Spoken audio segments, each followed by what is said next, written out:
February 1959. 9 friends set out across the Ural Mountains, a journey meant to test their endurance and their spirit.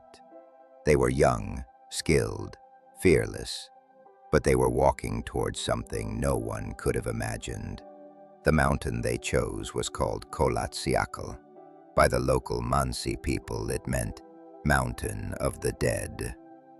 None of them would ever return. What happened there remains one of the coldest mysteries on Earth. Igor Dyatlov, 23 years old, led the expedition.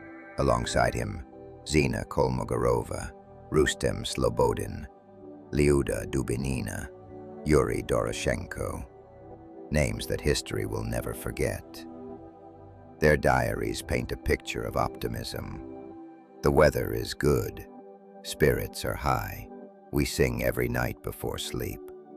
On February 1st, they pitched their tent high on the eastern slope of Kolatsiakl, an exposed area with heavy wind, but they were experienced hikers. It should have been safe. It was their last night alive. It would take rescuers nearly 4 weeks to find the camp. When they did, they saw the tent collapsed, torn open from the inside. The hikers' boots, jackets, and food were left behind. The snow outside was marked with footprints, bare feet, and socks. The tracks led down the mountain. 9 sets of prints, then 7, then 5, until they simply vanished into the forest. Why did they run barefoot into the snow at minus 30 degrees? No one could answer. At the base of the slope, beneath a cedar tree, they found the first 2 bodies, both barefoot, wearing only their underclothes. Their hands were torn, as if they had tried to climb the tree in desperation. 3 more hikers were found halfway between the tent and the cedar, as if they had tried to crawl back home. It would be 2 more months before the final 4 were discovered. They were buried beneath 4 meters of snow, deep in a ravine. Their injuries were beyond explanation. One had a crushed skull, another, broken ribs, her chest caved in, but there were no external wounds, as if the force had come from inside. One woman was missing her tongue and eyes. Tests revealed traces of radiation on their clothing. Investigators described the cause of death as an unknown compelling force. That phrase would become legend because it didn't explain anything. It only deepened the mystery. Over the years, countless theories emerged. An avalanche, but the slope was too shallow, and the footprints remained. A military weapon test. The area was close to secret sites, and the radiation hinted at it. Or something else entirely. Glowing orbs seen by villagers that same night. Were they rockets, or something not of this earth? No one knows. The truth stayed buried under snow and silence. The Soviet investigation was closed within weeks. Official cause: a natural disaster. But the files were sealed, and the families were told to stop asking questions. Years later, when the documents were finally released, pages were missing, whole sections redacted. It was as if the truth had been erased by the wind itself. Decades later, investigators returned to the pass. They studied weather patterns, terrain, photographs, even modern avalanche simulations. Some answers came, but not all. The mountain still keeps its secret. Maybe it was nature. Maybe it was fear. Maybe it was something we'll never understand. But somewhere in that frozen silence, 9 voices still call out across the snow, searching for home, searching for peace, searching for the truth that never came.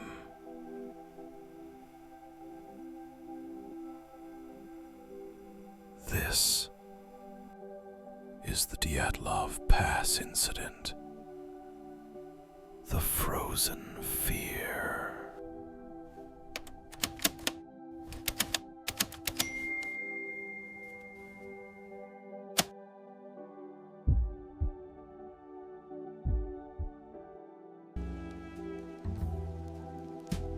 Los Angeles, 1947, a city wrapped in light and loneliness. Streetcars hum past movie palaces. The billboards promise beauty, fame, forever. Beneath the glow, another city lives, the one that wakes when the cameras sleep. In that city walked a young woman named Elizabeth Short. She came from the East with dreams stitched into every letter she mailed home. She waited tables, auditioned, smiled for photographs that never saw a screen. Her friends called her Beth. The papers would give her another name, the Black Dahlia.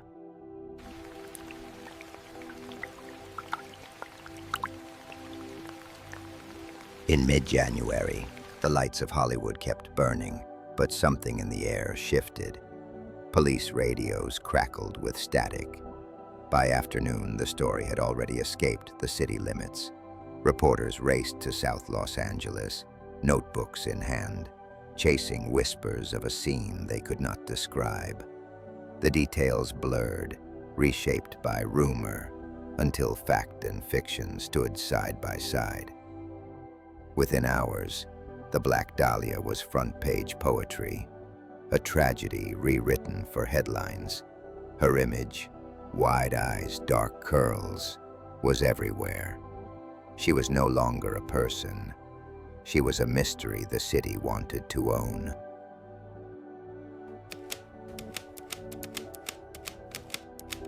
Detectives filled entire rooms with paper.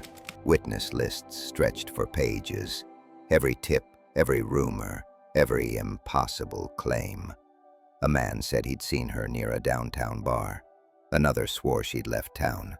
Someone else confessed outright, then changed his story before dawn. For weeks, Los Angeles lived inside the investigation. Police cars idled beneath street lamps. Reporters camped outside the morgue. The case became a mirror. Each person saw what they wanted to see. The city needed a villain. Rumors pointed to Hollywood's hidden elite: doctors, producers, dream dealers. Among them, one name rose again and again: Dr. George Hodel.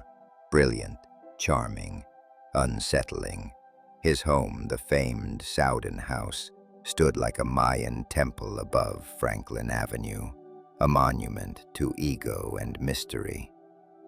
Years later, when investigators planted microphones inside those walls, a man's voice whispered, "Supposing I did kill her, they can't prove it now." The line echoed through generations, a riddle with no answer. Yet no charges came. Files were sealed. Witnesses moved on. Decades drifted by like smoke. The city changed its skyline, but not its memory. Every few years, the case returned, in novels, films, late-night radio. Each retelling added color, but not truth. Some said the killer was a surgeon perfecting an art. Others, that she crossed the wrong path in a world built on favors. None could prove anything. By the 1960s, the files were dust-covered. The detectives retired, the witnesses gone. But her face never faded. It appeared in art exhibits, on magazine covers, even in student films. A symbol, detached from the woman herself. Who was she really? A waitress, a daughter, a hopeful actress. Someone who laughed too loudly at small jokes, who borrowed dresses, who believed the city would love her back. Instead, the city made her eternal. That is Hollywood's cruelest trick. Immortality without mercy. The years passed. The case stayed open. Files were digitized, theories revisited, documentaries filmed, and still no answer. Maybe the truth sleeps beneath those streets, sealed under concrete and time. Or maybe it's right in front of us, hiding behind the glare of the spotlight. Because in this city, everyone performs, even the ghosts. Elizabeth Short wanted to be remembered. She was, just not the way she dreamed.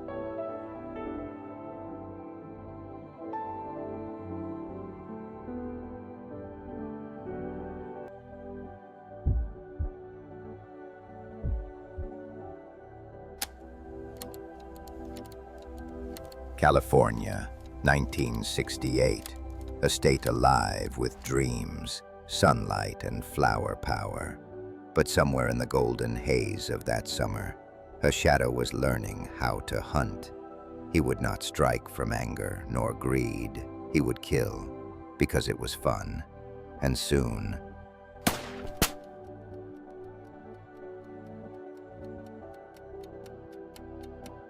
December 20th, 1968. Lake Herman Road near Vallejo. Two high school sweethearts, David Faraday and Betty Lou Jensen, park under the winter stars. It's quiet, just the sound of wind through the grass. Then, headlights. A man steps out. No words, only the flash of a gun. Betty runs.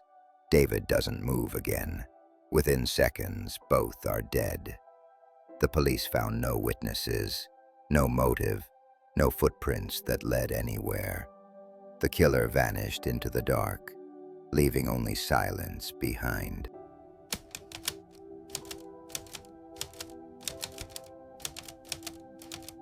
Seven months later, the San Francisco Chronicle, the Examiner, and the Vallejo Times-Herald each receive a letter, typed words, strange symbols, a message that began with 5 words that changed American crime forever. This is the Zodiac speaking. Inside each envelope, a cipher, 408 symbols in total, a challenge, a puzzle, a promise of more death. The killer demanded newspapers print his code, or he would strike again. The papers obeyed, the public panicked, and in living rooms across California, people locked their doors for the first time.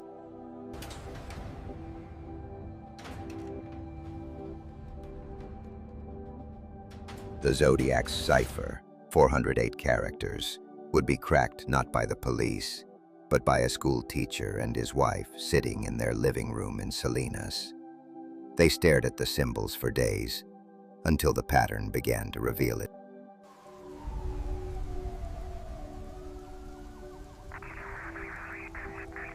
The next attack came in July 1969. 2 more victims, shot in their car near Blue Rock Springs Park. Minutes later, a calm voice calls the police station. "I wish to report a double murder. If you go 1 mile east, you'll find the kids in a brown car. I also killed those kids last Christmas. Goodbye." The call was traced to a payphone, but by the time officers arrived, the booth was empty.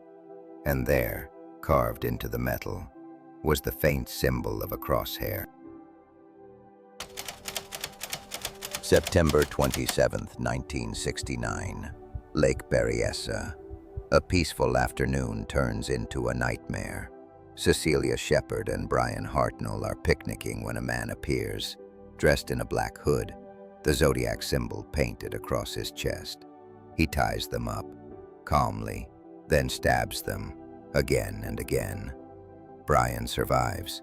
Cecilia does not. Hours later, the killer calls police again. "I want to report a murder. This is the Zodiac speaking." Same voice, same calm tone, same handwriting, left carved on Brian's car door.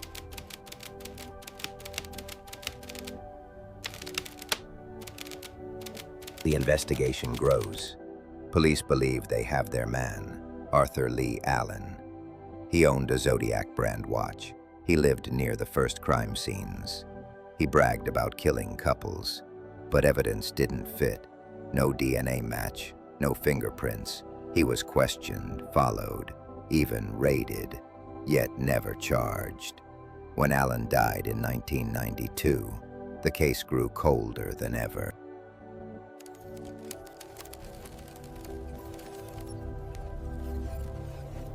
Between 1969 and 1974, the Zodiac sent dozens of letters. Some contained threats, some ciphers. He claimed 37 victims. Police confirmed 5. Most of his codes were never solved, until one day, 51 years later. In 2020, a team of cryptographers from 3 countries finally cracked another cipher, known as Z340. Its message: "I hope you are having lots of fun in trying to catch me." He taunted them again, from beyond the grave.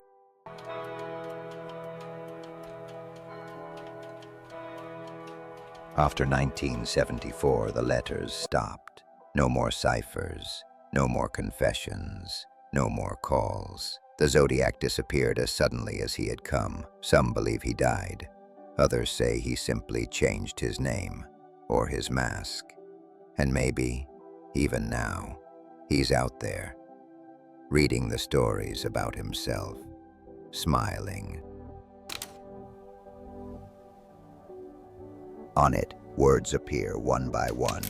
This is the Zodiac speaking. The keys continue tapping as the narrator whispers. Maybe the Zodiac never wanted to be caught. Maybe his greatest pleasure wasn't the killing, but the chase. Every time someone tries to solve his code, every time we say his name, we play his game again. And that's how he wins.